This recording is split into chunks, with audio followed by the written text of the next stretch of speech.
back in the final 5 minutes of this session. Danilo Petrucci, though, also proving now just how strong that Ducati package is. He's only a fraction down after 3 completed sectors on his latest flying lap. Bautista and Rinaldi 1 and 2, and the next Ducati of Danilo Petrucci could well make it Ducati 1, 2 and 3. At the moment, it's only Axel Bassani who's somewhat out of position. He does tend to improve, though, as the weekends go on. Petrucci crosses the line, and it is indeed P3, a 1 minute 49.8 for him. So 4 riders sub 1 minute 50 in this FP2 this afternoon, and 3 of them are Ducati runners. Yeah, and the Ducati working really well around this track, as expected, like you said earlier, Alex. But for Petrucci, this is another important step for him on the Barney bike. We know that he's safe for next year. He's got his future confirmed. Now it's up to him these final 3 rounds to be able to make the most of it as well. So it's Alvaro Bautista who we pick up here. A few tenths of a second down on this particular lap, but his time of a 1 minute 49.649 is going to take some beating. Rinaldi just making his way back out onto track. Might get a lap or so in here at the end of the session. Jonathan Rea just completing his installation lap now.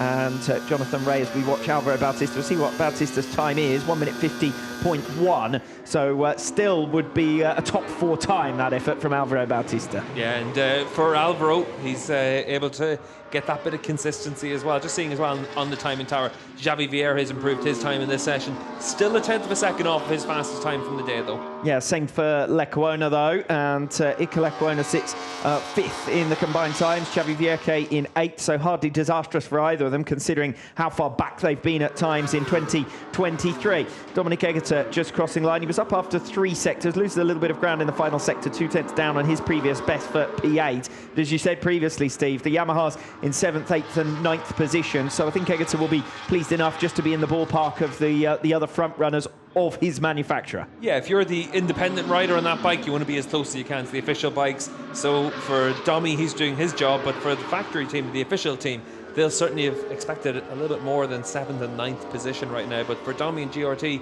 they'll be pretty pleased with that. Yes, and making further improvements after the first sector on his latest lap. So too is Xavi Vieira. So some of the riders a little bit further down the pecking order may well be able to make progress in the final few minutes of FP2. Michael Ruben Rinaldi now completing his installation lap. So we'll see what he's got to offer to try and wrestle P1 back away from Alvaro Bautista. But the start of this weekend is very much a Ducati fight. There's some gravel out there.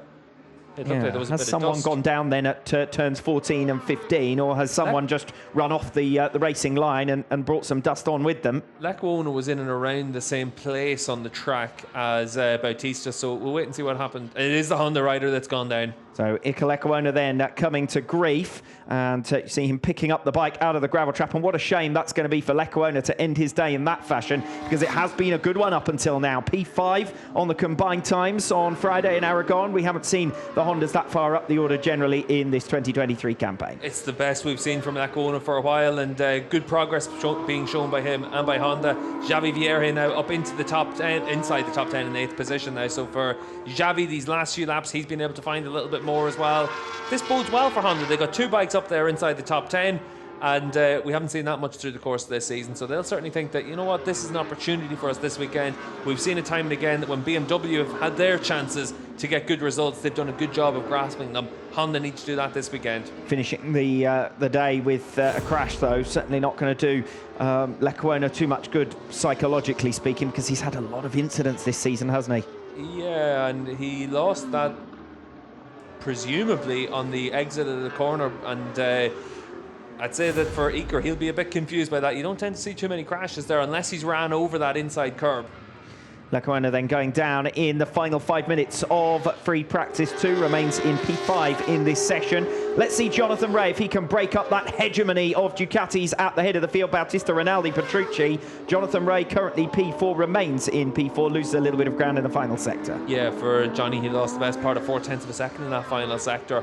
Now, we'll wait and see if the yellows were still out for the Lecuona crash, but for Rea, he has tended to lose that bit of time in the final sector anyway. Even when you look at his best final sector all the way through this session, it's 0.3 of a second slower than Rinaldi's best. Yeah, that's more about how well the Ducati performs in that final sector necessarily than Jonathan Rea losing ground per se, but it does mean that's going to be the best place to overtake tomorrow, and if the Ducatis are that strong through there, it's going to be difficult to keep up with them.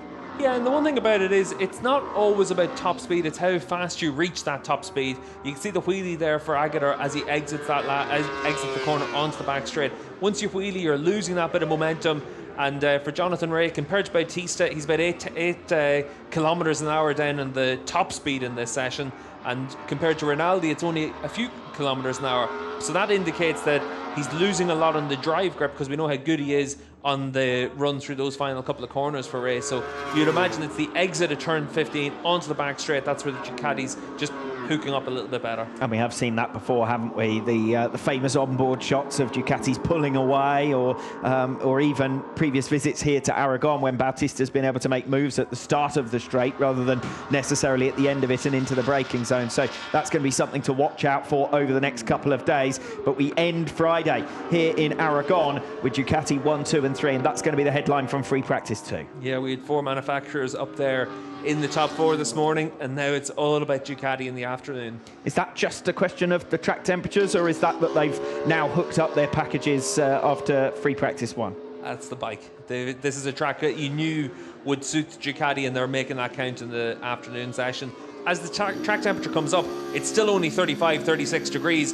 It's not like we're into midsummer temperatures here in Aragon. When we tested here a few weeks ago, there was much higher track temperatures. You could easily have 55 degrees, 60 degrees track temperature here in the middle of summer. So these track temperatures, they're pretty much ideal.